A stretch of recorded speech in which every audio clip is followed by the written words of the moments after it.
Hey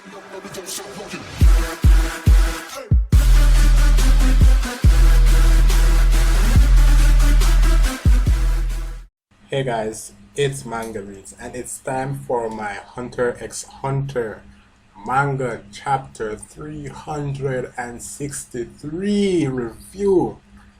My gosh, it was a good chapter, but I never realized just how good it was while I was doing the live reaction. Because with the first read, there was a few things that missed me, but now it's perfect. And I'll head straight to the big cow in the room right now. I'll just address him while he's here. Not all of these princes are learning about Nen for the first time. When I saw Prince Benjamin said that, you know what, Daddy, I'm gonna kill this bitch. Right now, right here, I am killing her. I am pruning this vine from the tree. And I said to myself, is he for real? I was like, nah, he's not going to do it now because they have to wait until they reach the Dark Continent and all of these things. He'll follow the rules. Hell no. This man marched off and his Nen was on point. When I saw it, I was like, that's him. That is Nen. But I was a bit skeptic because I never expected any of the princes to know Nen given what we've seen over the past 2 weeks. And he looks like an enhancer. I'm just going to put it on my perspective. I think he might be an enhancer given his muscle mass and the way he gets angry and his...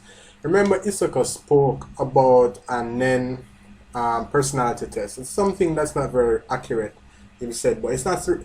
He said it's not very reliable. He said enhancers were very earnest and honest. And I think that Prince Benjamin really qualifies for that. He speaks his mind. And I'm not saying he's good because, you know, there are also evil enhancers. There is something that's important we should look at. Because last week we were mainly focused on Serendik and there was another prince there. There are among the princes, some of them favorites to become king and others will just be there to make up the numbers. Given that there are 14 princes, you can't have 14 princes equally favored to become king. Some will be ahead of the others. Prince Serendik, I don't know if that's his name, but you know who I'm talking. The one that Kurapika is after. Prince Benjamin and Prince Wobble, and there's one other lad, I don't remember his name quite right now, but his picture will be on screen. I have these 4 princes to go right down to the wire, unless someone else comes around and, you know, surprises me with his potential and with the way he is. I really see these 4 being in the end, and the reason why I put Prince Wobble on this list is because Kurapika is protecting Prince Wobble, and I don't think he'll die. Maybe he'll become king, being a baby. And that would be good for Kakin because, as you can see, many of these princes themselves are very tainted in blood. They're bloodthirsty. They have really dark desires, dark ambitions. And I don't know who made them this way. I'm thinking that, you know, everyone has different personalities and stuff like that. But these guys, some of them are pushing the boundary. Some of them, I tell you, are really not humane, because if you look at Prince Kemi, she came to her dad and she didn't only want to figure out what it meant to not be qualified or, you know, to drop out. What she wanted was to ensure, and if it wasn't that way, she wanted to change it that way, that the only way you can drop out of the succession war is to die. Biological test prove that you're dead. And remember that we have princes that don't want to take place in this because not all of them are evil, and we even heard this from the queen. I think it's Queen Oito, that's Prince Wobble's mother. She was saying that not all the princes would want to take part in such a bloody contest. This will really be something that's important as we go forward into the chapters, because what we've learned today is that since Prince Benjamin knows Nen, his first motive was to kill Serendik. So you know there are favorites among the princes. Some people don't like each other. Some people respect each other as really fearsome opponents and really qualified opponents for the throne, and they will go after those persons first. But it's also good to know that there are among princes people who don't expect to become king. People who don't believe in themselves, people who don't want to become king. And as such, they are the one that's colluding and trying to lengthen this war, because in a war among 14 people, let's say you're in a forest, right? or you're in a ring, WWE style. You're in a ring, there are 13 other contestants, last man standing wins. The most effective way to go about surviving this one would be to eliminate the weakest person first, right? Because if you're fighting the strongest guy, it might take all of your strength to get him out, and the moment he loses, you're so weakened by that fight that you're just a walkover for the weakest guy in the ring. But what if you're the weakest guy? You have to collude, you have to form partnerships, you have to work with the next guy who shares a similar trait, you have to work with the next guy who shares a similar strength to you, or someone who you will have your back until most of the competition is eliminated. Because if you're the weakest guy, there's no way you're ever going to beat the 13 stronger guys that's in the ring all coming at you. And that's what we see happening here. Because Kurapika, his plans seem to have been figured out, but they're saying that, and this is from this is Prince Benjamin's advisor, because princes have advisors and stuff like that. We're saying that it seems that they're trying to lengthen this war, and it's a wise thing to do given the military strength of Kurapika's team, because as you realize, he's one of only 2 hunters remaining, and I'm pretty sure he's the strongest of the 2. And right towards the end of this chapter, something very important happened. Prince Benjamin had initially stormed off at the beginning of the chapter to say that, what, he's going to kill them all now, he won't wait to reach the Dark Continent. And his advisor said, what, hang on a bit. And even though Prince Benjamin can use Nen, he can see his own Nen beast. And Prince Benjamin's advisor can use Nen, and he can see the Nen beast. And what his advisor is saying that since all the other princes know about Nen, and this is what was important for this chapter, since all the other princes now know about Nen, what is going to happen is that the advantage that Prince Benjamin and his advisor had will be gone now. It's disappeared.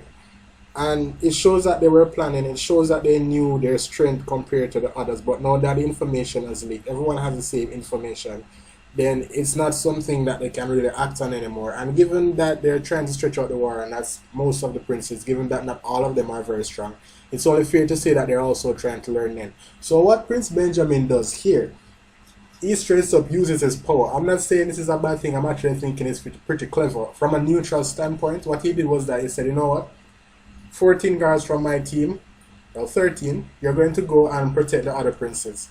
Not necessarily protect, because he did say the mission remained the same. You take guard of the prince, you watch him, make sure he's fine. Not word for word, he didn't say that. But the important part was that he said, try to figure out their Nen abilities. Because each team has hunters installed as special bodyguards as well. Try to figure out their Nen abilities. Because remember guys, in a fight between Nen users, it's pretty much very important to know what your user's ability is. If you're fighting against Hisoka and you don't know what Bungee Gum is, you don't know how his Nen works, you're in for a really tough battle. So he's trying to get intel on everyone else, and his advisor even says, he says, you know what, if you give this man the proper intel, he can formulate a plan right there and then that will be pretty accurate, and for that reason he's a man that I think is best for our developing country, Kakin. What he then says is that, you know what, if you're attacked, if you're in danger, please feel free to use your rights. Notice he says use your rights and defend yourself. And straight away, Lord Vincent, Senior Aardvark, I don't know, it's Lord Aardvark, Master Vincent. I trolled him in my live reaction, you can find that video in the description. Lord Vincent went and he killed one of the maids. It's not even a bodyguard really, it's a maid that he killed that was working for Prince Wobble, and Prince Wobble is the prince that Kurapika is protecting. Now guys, we're in for quite a treat. We do not know the strength of those guards. They are military guards, they're in the military, they're protecting the country, and this is the reason why they were able to be installed in each prince's team like that. Not that any of them care, because Sir Nick himself was like, you know what, piss off, I don't give a shit. Prince Kemi was like, you know what, if you see him, kill him. So the bloodbath has begun. Last week with Prince Terendik, we got hints of the true nature of many of the princes, because we were eliminating some of them by means of their greed and their lust and stuff like that. And we even saw one prince that was like, you know what, I don't give a shit about this war. I love these hoes and that's what I'm doing. I'm doing these girls, I'm doing my party. And his room was nasty as shit. And it was just partying away. So every prince has something different on their mind. And among the favorites, I really do think that Prince Terendik, Prince Benjamin, and Kurapika's prince, that's Prince Wobble, is going to be among the last few, but we have to also remember that Kurapika has installed hunters in 4 or 5 other teams. Among those teams that Kurapika has installed members to really keep guard, I'm not sure all of them will survive. Reason is it was more of a intelligence, it was more of a information retrieval mission that Kurapika sent them on. And this is the reason why he was trying to figure out a way that he can get to call or contact them to exchange information, because going into this we never really knew about the guardian beasts that the princes had. Now we do, and we realize that the war has actually started already. It's not just guarding princes anymore, because they don't kill the princes first. They take out their pawns, they take out the guards, they make them weak, they let them fret, and then they move from there. We also have to see that among the weaker princes, some of them are really aspiring to become king, because we did see 2 of the princesses, not prince, they're female princesses, but they're still called prince, that are colluding to take down the others. And like I said, I never thought it was. Last week I said, you know what, I don't think that we're gonna make it to the dark content before we actually get this thing started, because they were in the boat for like 2 hours, and the entire security team was like out of it. And then bases were like, this shit is going down, guys. I really enjoyed this chapter because it's really setting up for something important. Now let's take a look at what's happening. Last week we focused on Prince Serendik and some of the other guys that's not so major, because if you might have noticed, the week before that, for the past 3 weeks, what has happened is that the major players in this game have been focused on in depth. And I think we might have 1 or 2 more weeks of this, and then we will really get the ball going. We haven't seen Leorio, we haven't seen many of the Zodiacs in a while. We haven't seen Ging and Paristan, and we know they're there, but they're also headed to the Dark Continent. So let's get excited and pay attention to what Master Togashi is doing. It's going to be really, really interesting going forward. Thank you guys for watching my review of Hunter x Hunter Manga Chapter 363. It's been really good. I appreciate your support. Like the video if you did. Comment your favorite part of this chapter. I am waiting to discuss with you guys. And as usual, subscribe for more.